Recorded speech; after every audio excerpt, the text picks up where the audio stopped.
साथियों नमस्कार। बीती रात्रि जिस तरह से प्रकृति का कहर पूरे तहसील किरावली क्षेत्र में देखा गया, ऐसा प्रकृति का कहर, ऐसा तांडव कई दशक बाद देखा गया है। बता दें, घटना करीब 8 से 9 बजे के बीच की है। अचानक से पहले तेज तूफान चलता है, उसके बाद तेज तूफान के साथ साथ बारिश शुरू होती है और इसी बारिश के बीच ओलावृष्टि का तांडव शुरू होता है। तेज तूफान, बारिश और ओलावृष्टि इतनी भयंकर थी कि शायद ही क्षेत्र के किसी मनुष्य की जबान पर या अल्लाह या खुदा या भगवान का नाम नहीं आया हो। हर किसी की जुबान पर सिर्फ यही शब्द था कि किसी भी तरह से हे मालिक, इस कहर को शांत किया जाए। तूफान इतना भयंकर कि क्षेत्र में तमाम लोगों के टीन सेटर उड़ गए। तूफान के साथ बारिश और ओलावृष्टि का तांडव इतना दुर्लभ दृश्य कि लोगों पर देखा न गया। घरों में बैठे बैठे चीख पुकार निकलती रही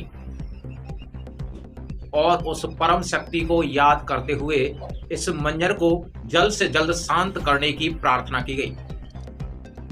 हालांकि उस प्रार्थना का असर तो हुआ, किंतु क्षेत्र में सब कुछ तबाह होने के बाद, ये आपने सही सुना, बीती रात्रि करीब 8 और 9 के बीच प्रकृति का कहर इस तरह से जनमानस पर टूटा है कि ऐसा कहर कई दशक बाद देखा गया है।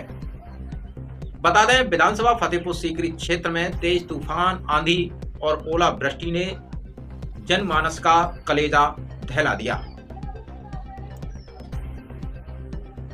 घटना और ओलावृष्टि इतनी भयंकर हुई कि जो धरती हमारी गोल्डन कलर की दिखाई देती है, सुनहरे रूप की दिखाई देती है, वह पूरी तरह से सफेद ओलावृष्टि की वजह से हो गई।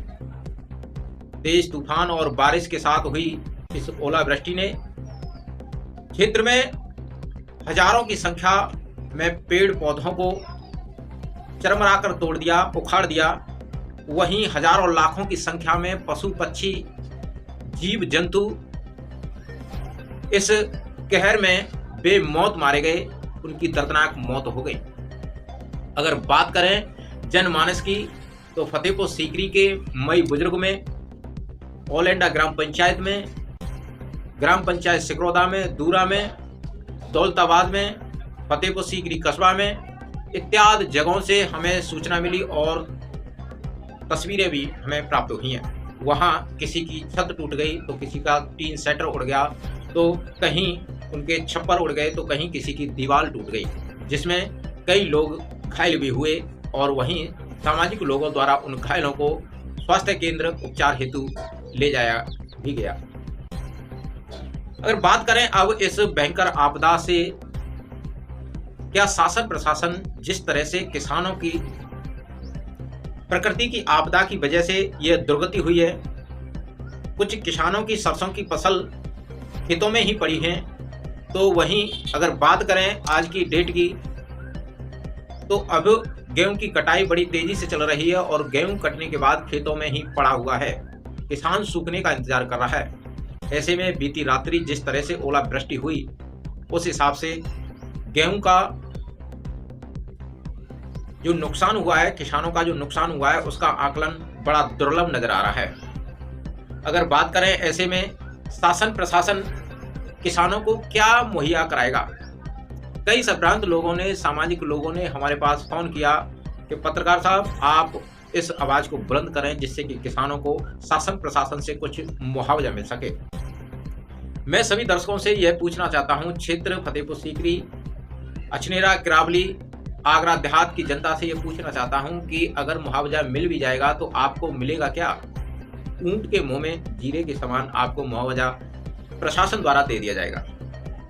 इससे पहले शुरू होगी उन नेताओं की, उन भावी प्रत्याशियों की नौटंकी, जो ये दिखाएंगे कि आपके दुख और सुख में हम कितने भावी और कितने साथी हैं। इन नेताओं के कारण ही शासन प्रशासन बिल्कुल बहरा और अंधा बन चुका है। अगर यह चाहें तो शासन प्रशासन की नाक में नकेल डाल दें और किसानों के हुए भारी भरकम नुकसान का एक एक पाई का उचित मुआवजा मिले।